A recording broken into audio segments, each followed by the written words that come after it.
Yep, that's me. You're probably wondering how I ended up in this situation.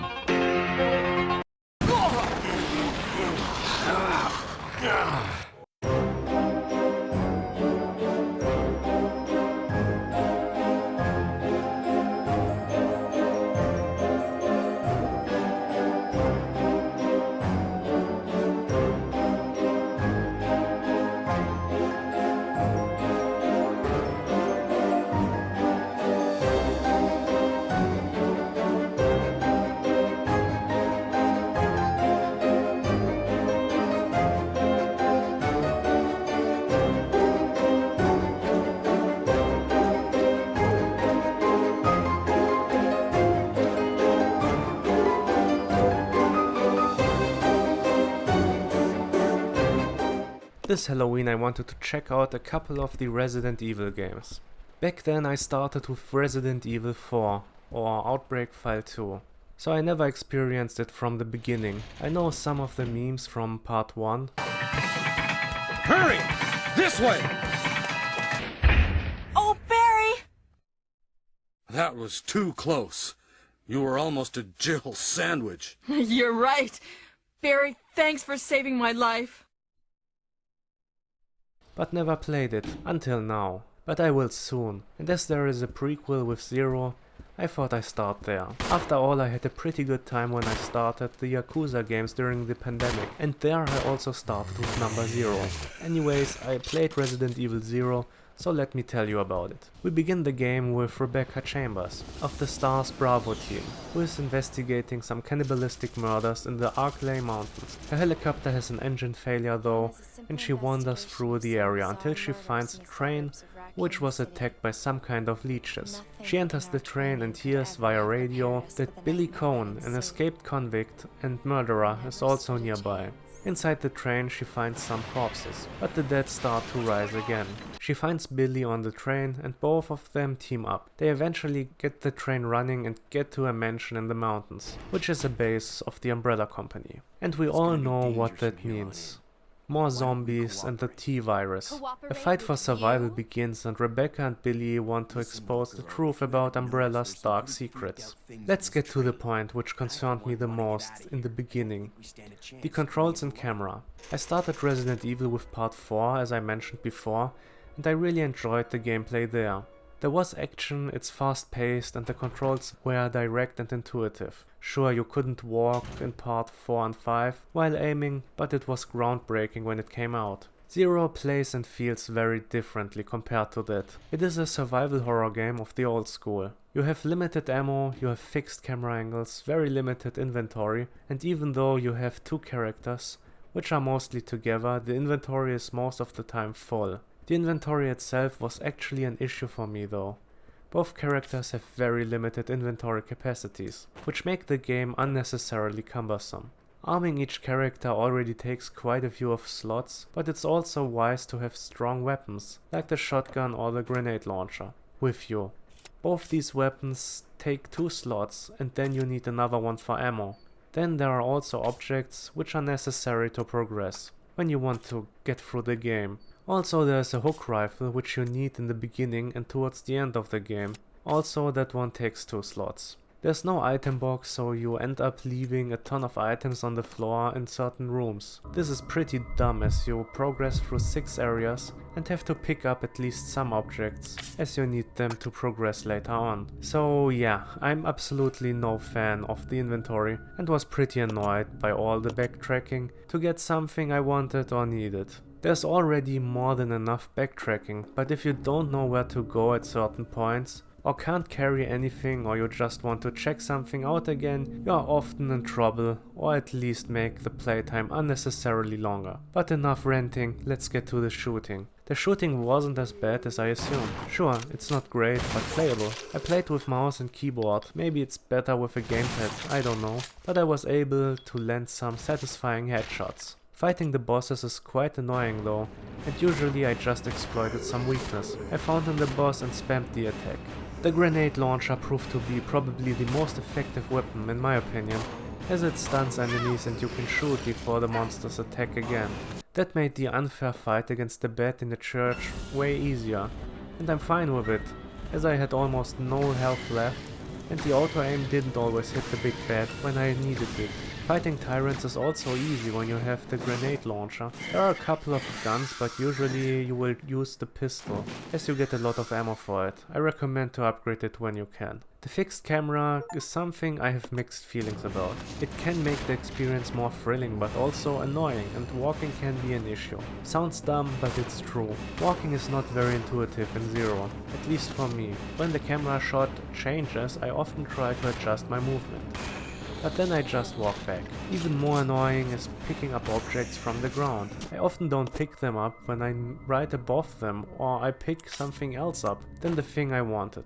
It's just super annoying, and it happens all the time. Fortunately, you don't have to be fast for most of the game. Even with all the negatives I mentioned, I still had mostly fun with the gameplay. Mostly that's because there's actually tension. You have to be careful. I was often wounded and just managed to reach the next safe room. Sure, I got better as the game progressed, but it was always risky to roam around the mansion and maybe get attacked by the Walking Dead. It feels old gameplay wise, but despite the annoyances, it's fun for the most part. The graphics, while dated, are not ugly. Actually, I was quite surprised how good it looked at times. The environments look nice, there are a lot of details, and the characters are simple but do the job. It's fine, for being basically 20 years old. Sure, I played the remaster, which has a higher resolution, but the style in general still holds up pretty well. There are some pretty cool enemies in the Resident Evil games, but what I really hate are the animal enemies, not the zombie dogs. Those are cool and pretty iconic.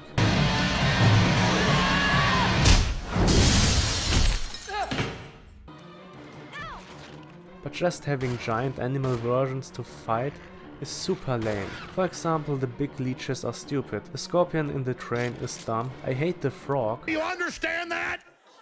Crap! And I know I will fight more of these kinds of enemies in the sequels, especially the first game. I had some fun and was entertained with most of the game, but the end really puts it down at least a point for me. To talk a bit more about the story, it is quite interesting, but little is revealed for most of the game. You see leeches attacking people and turning them into zombies.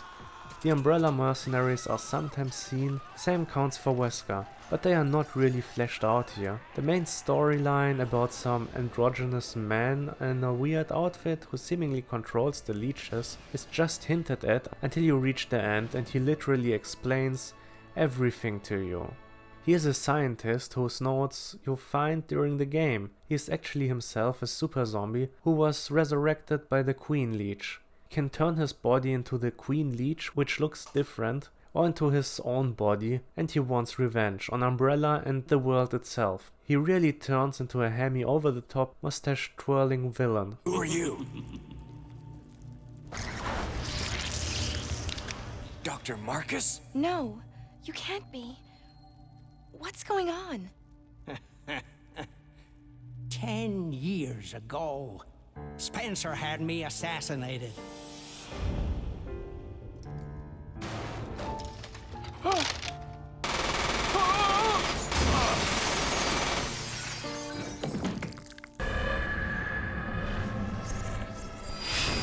I live.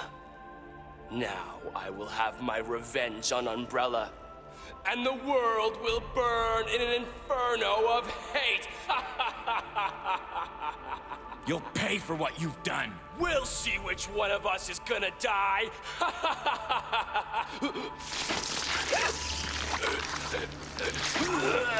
How embarrassing. And you fight him twice towards the end. While the first battle was ridiculously easy, the second one is pretty awful if you have bad luck. And my second name is Bad Luck. You can easily get stunned or locked in a corner in the last battle, and I wasn't sure at first if you have to deal a certain amount of damage to enter the second phase in the second battle, or just wait. Turned out you have to deal quite a bit of damage. If everything goes as planned, it is pretty easy though, and the game is over. Which isn't easy, and which I didn't understand was the giant frog though.